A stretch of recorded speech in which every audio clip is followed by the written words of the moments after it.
குரு பகவான் வந்து ஒரு ஜாதகத்தில் நல்ல நிலைமையில் இருக்கார், அவரை பார்க்கக்கூடிய கிரகங்கள்லாம் நல்லபடியாக இருக்குது அப்படின்ற பட்சத்தில் அவங்களுக்கு நல்லபடியாக ஒரு ஆண் குழந்தை பிறக்கும். அந்த குழந்தையால் அந்த வீடு சுபிக்ஷமாக இருக்கும். ட்ரீட்மெண்ட் எடுத்தும் அவங்களுக்கு எந்த ஒரு பாசிட்டிவ் விஷயம் நடக்காது. ஏன்னா ராகு பகவானவே அமானுஷ்யம் அப்படின்னு சொல்லக்கூடியது உண்டுங்க. அப்போது குரு கூட சேர்ந்து ராகு சேர்ந்தார்னா அவங்க என்ன பண்ணாலுமே எத்தனை இடத்துல ஹாஸ்பிட்டல் கட்டாலுமே அவங்களுக்கு குழந்தை வரம் அமையாது.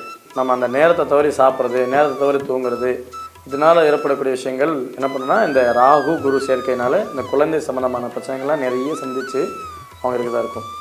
அப்போது அதுக்கு வந்து அவங்க நிறைய கருத்தடைகளை சந்திப்பாங்க. மாற்று முகம் கொண்ட தெய்வங்களை வழிபாடு செய்யும்போது ராகு காலத்தில் வழிபாடு செய்யும்போது நல்ல பலன் தரும். அப்போது குரு நின்ற நட்சத்திரமும் ராகு நின்ற நட்சத்திரமும் இருக்கக்கூடிய நாளில் வழிபாடு செய்யலாம். குரு கூட கேது அப்படின்னு ஒரு சேர்ந்தனா, கேதுன்னா தடையை தரக்கூடியவர்.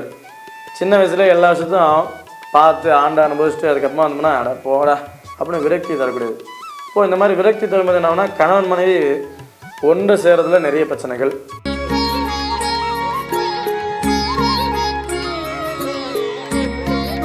உலகெங்கும் நமது ஆலய தீபம் யூடியூப் சேனலை பார்த்து கொண்டிருக்கக்கூடிய அனைத்து நேயர்களுக்கும் மகிழ்வான வணக்கங்கள். நான் உங்களது ஜோதிட வித்யாசாகர் வாராகி மைந்தன் நீலகண்ட சாஸ்திரிகள். என்னை பெற்றெடுத்த தாய் தந்தையருக்கும் வழிகாட்டிய குருமார்களுக்கும் என்னுடைய குலதெய்வத்திற்கும் என்னை ஆட்கொள்ளும் வராகி அன்பாளுக்கும் மிருகப்பெருமானுக்கும் சரணம் சரணம். ஷியாமலாயே ஜவித்மஹே மகிஷத்வஜாய தீமகே தன்னோ அஷ்டவாராகி பிரச்சோதயாத். ஜெய் சக்தி அஷ்டவாராகி சக்தி. வெற்றிவேல் முருகனுக்கு அரஹரோகரா, வீரவேல் முருகனுக்கு அரஹரோகரா. வேல்வேல் முருகா, வெற்றிவேல் முருகா. வணக்கம். அதாவது புத்திர தோஷம் அப்படின்னு ஒரு தோஷத்தை கேள்விப்பட்டிருப்போம். அதாவது குழந்தை பிறப்பதில் தாமதம், இல்லை குழந்தை பிறக்கிறதுல தடை, இப்படி பல விஷயத்த சொல்லலாம். சிலருக்கு வந்து பார்த்திங்கன்னா நல்லா 10 பொருத்தம் பார்த்து கல்யாணம் பண்ணி வச்சுருப்பாங்க. ஆனால் இந்த குழந்தை வரம் அமைகிறதுன்றது அவங்களுக்கு காணல் நீர் போல் ஆகிடுதுங்க. நடாது நல்லபடியாக தான் பார்த்து கல்யாணம் பண்ணோம், எல்லாம் சிறப்பாக தான் போய்கிட்டு இருக்கு, ஆனால் இந்த குழந்தை வரம் அமையலையே அப்படின்னு இன்றைக்கி நிறைய ஃபெர்டிலிட்டி சென்டர்ஸ் அதிகமாக ஐவிஎஃப் எல்லாம் வந்து நிறைய வந்துக்கிட்டே இருக்குது. அதை தேடி போகக்கூடிய காலம் வந்துருச்சுங்க. ஸோ நம்ம இதுக்கான எளிமையான பரிகாரங்கள் வழிபாடுகள் அப்படின்னு ஒரு விஷயத்தை பார்க்கலாம். புத்திரன் அப்படின்னா மகன் அப்படின்னு சிலரோட ஜாதகத்தில் வந்து பார்த்திங்கன்னா இந்த ஆண் வாரிசு அப்படின்றது கொஞ்சம் சிரமமாக இருக்கும். அதுக்கு தான் புத்திர தோஷம்னு பேர். அப்போது ஜாதகத்தில் புத்திர தோஷம் இருந்தால் அந்த வீட்டில் பெண் குழந்தை பிறந்தால் அந்த வீடு சுபிக்ஷமாக இருக்கும், அந்த வீட்டில் நல்ல யோகங்கள்லாம் கிடைக்கும். இந்த புத்திரன் அப்படின்னு சொல்லக்கூடிய பையன் மகன் பிறந்தானா, அவனுடைய வாரிசு பிறந்தான்னா இந்த தாய் தந்தைகள் படாத பாடு பற்றுவாங்க. நடாது நம்ம வாழ்க்கையில் ஆசைப்பட்டு வாங்கிய வரம் இந்த குழந்தை மகன், ஆனால் இந்த குழந்தை பிறந்தப்பமா நிறைய கஷ்டம் இருக்குது அப்படின்ற சூழ்நிலைகள்லாம் உருவாக்கும்.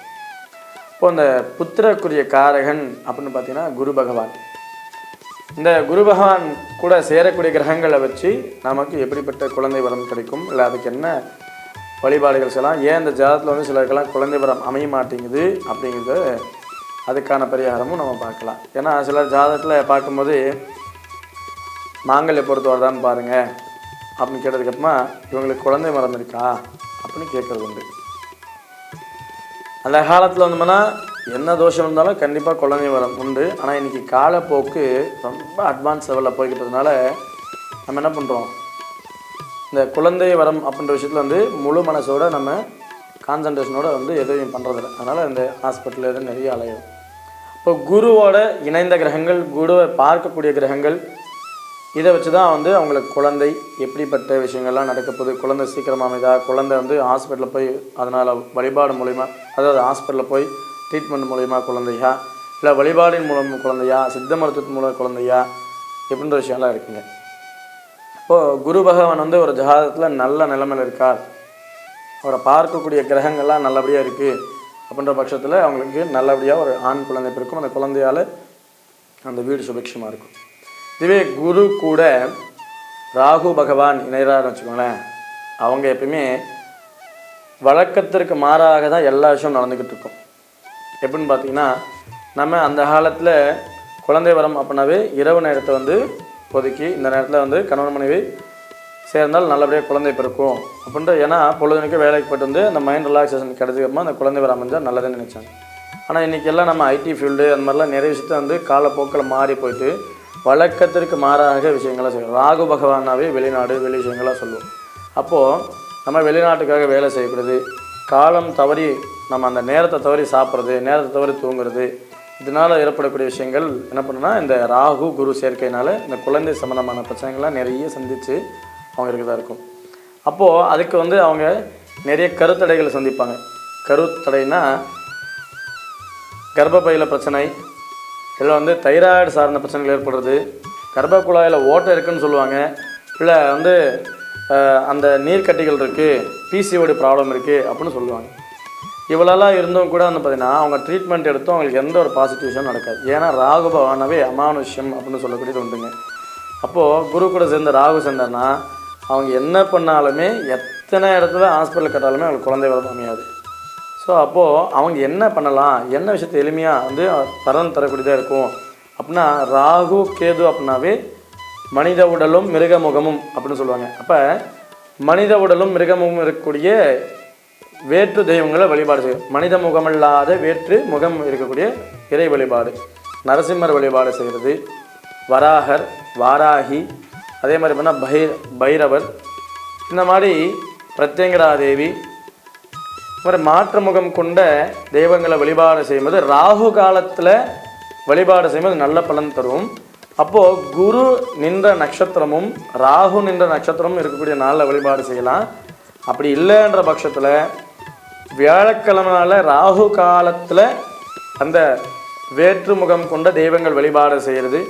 இதுவும் முடியலைங்க அப்படின்னு சொல்லக்கூடியங்க தொடர்ந்து 48 நாளுங்க அதிகாலையில் குளிச்சுட்டு அரச மரத்துக்கு கிட்ட இருக்கக்கூடிய சர்ப்பங்கள் நாக தேவதைகள் இருக்கக்கூடிய இடத்துல வந்து கணவன் மனைவி சேர்ந்து அந்த மரத்தை வந்து இடது பாகமாக, அதாவது ராகுக்கு எதுவும் அப்பிரதட்சணம் அப்படின்னு சொல்லுவாங்க, அதாவது வழக்கத்திற்கு மாறாக வளம் வரக்கூடிய கிரகங்கள்னால ஆன்டி கிளாக் வைஸாக அந்த மரத்தை வந்து 27 முறை சுற்றிட்டு அந்த நாகருக்கு பாலாபிஷேகம் பண்ணி அந்த பால் எடுத்து சாப்பிட்றது, அந்த மரத்துடைய அரச மரத்துடைய கொழுந்து இலையை சாப்பிட்றதுங்க. இதை சாப்பிட்டா நிச்சயமாக வந்து அந்த குழந்தை வரம் கிடைக்கும் அப்படின்னு சொல்லுவாங்க. இந்த குரு ராகு காம்பினேஷன் இருந்தாவே அந்த தலைமுறைகளில் கருக்கலைப்பு நிச்சயமாக செஞ்சுருப்பாங்க. அந்த காலத்தில் என்ன பண்ணுவாங்க, இந்த குழந்தை வேண்டாம் அப்படின்னு சொல்லி கருக்கலைப்பு செய்கிறது. இதனால் வந்து பார்த்தீங்கன்னா இவங்களுக்கு வந்து பார்த்தீங்கன்னா அந்த குழந்தை வரம் அமைவது ரொம்ப ஒரு சிரமமாக இருக்கும். அப்போ குரு ராகு காம்பினேஷனாக இந்த விஷயத்தை செய்யும்போது அவங்களுக்கு சீக்கிரம் குழந்தை வரம் நிச்சயமாக கிடைக்கும். நிறைய இடத்த செலவு பண்ணி சுற்ற வேண்டிய அவசியம் இருக்காது. குரு கூட கேது அப்படின்னு ஒரு சேர்ந்தனா, கேதுன்னா தடையை தரக்கூடியவர். சின்ன வயசுல எல்லா விஷயத்தையும் பார்த்து ஆண்டை அனுபவிச்சுட்டு அதுக்கப்புறமா வந்தோம்னா அட போடா அப்படின்னு விரக்தி தரக்கூடியது. இப்போது இந்த மாதிரி விரக்தி தரும்போது என்னன்னா கணவன் மனைவி ஒன்று சேரதுல நிறைய பிரச்சனைகள், இல்லை 2 பேரும் ஒன்று சேரும்போதெல்லாம் கருத்து வேறுபாடுகள், ஏனோ தானா அப்படின்னு சொல்லிட்டு ஒரு குழந்தைக்காக ட்ரை பண்ணுறது. இப்படி இருக்கும்போது என்ன ஆகுனா கேது இருந்தால் என்ன பண்ணுவார்னா அவங்களுக்கு இந்த அதாவது ஆண்களுக்கு வந்து பார்த்திங்கன்னா குழந்தை வரம் தரக்கூடிய அந்த சுக்லத்தை வந்து பிரச்சனை கொடுத்துக்கிட்டு இருப்பார். அப்போது சீக்கிரம் குழந்தை வரம் அமைறதுல மிகப்பெரிய தடைகள் இருக்கும். இப்போ இவங்க என்ன பண்ணலாம் அப்படின்னா குரு ராகு காம்பினேஷன் இருந்தால் நம்ம ஆங்கில மருத்துவங்களை வந்து நம்ம தொடர்பு கொள்ளலாம். ஆனால் இந்த அந்த ஆன்மீகத்தோட தொடர்பு சீக்கிரமாக பலன் தரும். இதுவே கேதுவாக இருந்தால் அவங்களால முடிஞ்சது ரொம்ப வயசானவங்களை பராமரிக்கிறது, குழந்தைய தத்தெடுத்துக்கிறது, தத்தெடுத்து வளர்த்தாங்கன்னா கண்டிப்பாக அவங்களுக்கு வந்து சீக்கிரம் குழந்தை வர அமைங்க. நிறைய பேர் நிறைய விஷயமா நிறைய கோயில் போயிருக்கேன், நிறைய பரிகாரம் பண்ணியிருக்கேன், ஹாஸ்பிட்டல் பார்த்தோம் பலன் இல்லை, அதை பார்த்த பலன் இல்லை அப்படின்றவங்க ஒரு குழந்தைய தத்தெடுத்து அந்த குழந்தைய வளர்க்க ஆரம்பித்தா நிச்சயமாக அந்த வீட்டில் குழந்தை வரும் 100% குழந்தை வரும் கண்டிப்பாக பிறக்குங்க. அதில் மாற்று கருத்தே கிடையாது. இப்போது கேதுனாவே ஞானம் அப்படின்னு சொல்லக்கூடிய விஷயத்தை சொல்லுவாங்க. தடையை வந்து நிவர்த்தி செய்து அந்த விஷயத்தை தருவார். இப்போது இவங்க யமகண்டத்தில் இந்த அரசமர வழிபாடு செய்கிறது நிச்சயம் நல்ல மாற்றம் தரும். அதே மாதிரி பார்த்தீங்கன்னா சாதுக்கள், சன்னியாசிகள், ஜீவசமாதிகள் கிட்ட இவங்களால் முடியும் அந்த கேது நின்ற நட்சத்திரம் அந்த நாளில் போய் அமைதியாக உட்காந்து நல்லா தியானம் பண்ணிட்டு எங்களை தலைமுறைகளில் தெரிஞ்சோ தெரியாமலோ நாங்கள் செய்த இந்த கருக்கலைப்பு தோஷங்கள் ஆகட்டும், இல்லை வயதானவர்களை நம்ம துன்புறுத்தி தோஷங்கள் ஆகட்டும், இதெல்லாம் நிவர்த்தி ஆகட்டும் சுவாமி. எப்பேற்பட்ட பெண் சாபங்கள் வாங்கினாலும் அந்த சாபமெல்லாம் நிவர்த்தி எங்களுக்கு குழந்தை வரம் அமையணும்னு சொல்லி வேணும்னா நிச்சயமாக அந்த குழந்தை வரம் கிடைக்கும். இது பார்த்தீங்கன்னா நிச்சயமாக பலன் தரக்கூடிய பரிகாரமாக இருக்கும். அப்போ கேதுக்குரிய விஷயங்கள் அப்படின்னு சித்ரான்னம்னு சொல்லுவாங்க. சித்ரான்னம்னா பல வகை சாதங்கள் அப்படின்னு சொல்லக்கூடாது. ரெண்டாவது சித்ரான்னம்னா லெமன் ரைஸ் அப்படின்னு சொல்லுவாங்க. எலுமிச்சை சாதம் இல்லை பார்த்தீங்கன்னா பூந்தி எடுத்து தானமாக கொடுக்குறது. லட்டு கொடுக்கக்கூடாது, பூந்தி தரணும். ஏன் பார்த்தீங்கன்னா லட்டுன்றது ஆல்ரெடி பிடிச்ச விஷயத்தை நம்ம இப்போ பிரிக்கும் போது என்ன ஆகும், இருக்கிறதையும் பிரித்து வைக்கிறோன்னு அர்த்தம். பூந்தி அப்படின்போது என்ன பண்ணுவோம், தனித்தனியாக இருக்கிறது ஒன்று கூடி கை கூட்டுறோம். அப்போ அந்த ஒரு குழந்தை வேணும் அப்படின்போது கரு இல்லையா, அந்த பூந்தி அப்படி ஒன்றா சேர்த்து எடுக்கும்போது ஒரு உருண்டை வடிவத்தில் வரும். இப்போ அந்த கரு உண்டாகிறதுக்கான விஷயத்தை இந்த விஷயம் பூந்தியை தானமாக தரலாம். அது நிச்சயமாக அது பலன் தரக்கூடியதாக இருக்குங்க. இதோட சேர்த்து குரு கூட மாந்தி சனி சேர்க்கை சேர்ந்ததுன்னா நிச்சயமாக அவங்களுக்கு குழந்தை பிறக்கிறதுல மிகப்பெரிய தடையை சந்திப்பாங்க. அப்படி இல்லைன்னா குழந்தை பிறந்தோன்னு இறக்குறது, இல்லை அந்த குழந்தைக்கு அமானுஷமான விஷயங்கள்லாம் நடக்கிறது, என்ன பிரச்சனையே தெரியாமல் ஏதாவது உங்களுக்கு ஒரு பிரச்சனை ஓடிக்கிட்டே இருக்கும்.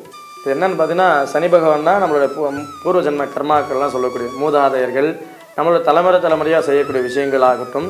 அதோட சேர்த்து மாந்தி அப்படின்னு சொல்லி சனியோட மகன் அப்படின்னு சொல்லுவோம். ஒவ்வொரு நாளுமே ராகு காலம் யமகண்டம்னு ஒன்று இருக்குது, குளிகைன்னு ஒரு காலம் இருக்கும். அந்த குளிகை தான் இந்த மாந்திக்குரிய நேரம்னு சொல்லக்கூடியது. அப்போ அந்த மாந்திக்குரிய பரிகாரம் செஞ்சால் மட்டுமே தான் அவங்களுக்கு குழந்தை வர நிச்சயமாக அமையும். அப்படி இல்லைனா அந்த குழந்தை பிறந்தா நிச்சயமாக அந்த வீட்டில் குழந்தை இருக்காது. அப்படி குழந்தை இருந்தால் அப்பா அம்மா சந்தோஷமாக இருக்க மாட்டாங்க, இல்லை அப்பா அம்மாவுக்கு உயிர் பிரச்சனை நிச்சயமாக சந்திப்பாங்க அப்படின்னு சொல்லக்கூடிய விஷயம் நிச்சயமாக நடக்குங்க. இப்போது மாந்தி அப்படின்னா நம்ம என்ன பரிகாரம் செய்யலாம் அப்படின்னு பார்த்தீங்கன்னா, அனாதையாக இறக்கக்கூடிய ஆதரவற்ற பிணங்கள், அனாதை பிணங்களை அடக்கம் செய்கிறதுக்கு நம்மளால் முடிஞ்ச உதவிகள் செய்கிறது, வெட்டியானுக்கு உதவி செய்கிறது. இதை செய்யும்போது நிச்சயமாக அவங்களுக்கு அந்த இறந்தவர்களுடைய கர்மாக்கள், துர்மரணமான தோஷங்கள், துர்மரண ஆத்மா பிரேத சாபங்கள் இது மாதிரிலாம் நிவர்த்தியாகி சீக்கிரம் குழந்தை வரம் கிடைக்கும். இதை செய்யாத வரைக்குமே அவங்க எத்தனை கோயில் போகட்டும், எவ்வளோ வேணால் பரிகாரம் மட்டும் இந்த குழந்தை வரம் நிச்சயமாக கிடைக்காதுங்க. அப்படி கிடைச்சாலும் இந்த குழந்தை பெற்றுட்டு ஏன் நமக்கு இவ்வளோ கஷ்டம் அப்படின்னு நினச்சி பார்க்காத அளவுக்கு மிகப்பெரிய ஒரு சங்கடத்தை உருவாக்கி வச்சிடும்.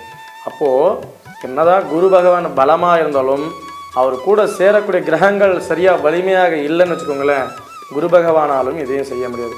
குரு சனி சேர்ந்தாவே அவன் வாழ்க்கையில் படாத பாடுபடுதான் வாழ்க்கையை உருப்பிட முடியும். அப்போது இந்த குரு சனி சேர்க்கை, குரு ராகு கேது சேர்க்கை இது பார்க்குறதோ இல்லை அது கூட சேர்ந்த கிரகங்களோ அமைஞ்சாலோ அவங்க என்ன பண்ணலாம் அப்படின்னு பார்த்தீங்கன்னா, திருவள்ளம் அப்படின்னு சொல்லி கேரளாவில் ஒரு இடம் இருக்குது. பரசுராமர் கோயில் அந்த இடத்துல இருக்குங்க.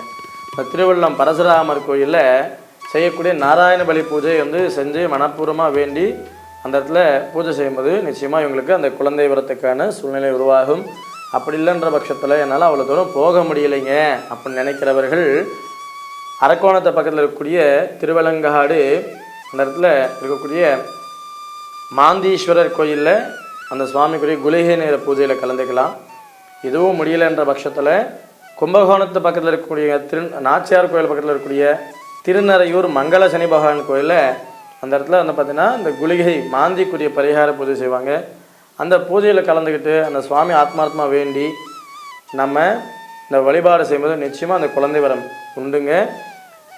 முருகப்பெருமான் வழிபாடு ஆத்மார்த்தமாக செய்யும்போது எப்பேற்பட்ட தோஷங்கள் இருந்தாலும் அதெல்லாம் நிவர்த்தியாகி குழந்தை வரம் நிச்சயமாக கிடைக்கும்.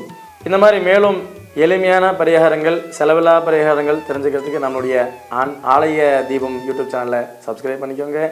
உங்களுடைய நண்பருக்கெல்லாம் ஷேர் பண்ணுங்கள். மறக்காமல் அந்த பெல் பட்டன் அழுத்திக்கிட்டிங்கன்னா உங்களுக்கு தொடர்ந்து நம்மளுடைய சேனலில் போடக்கூடிய எல்லா வீடியோஸும் உங்களுக்கு சேருங்க. எளிமையான பரிகாரங்கள், பலன் தரும் பரிகாரங்களில் அடுத்த ஒரு பதிவிலிருந்து உங்களை சந்திக்கிறேன். இத்துடன் நன்றி, வணக்கம். நான் உங்களது வராகிமைந்தன் நீலகண்ட சாஸ்திரிகள். வாழ்க வளமுடன், வாழ்க பணத்துடன், வாழ்க வையகம்.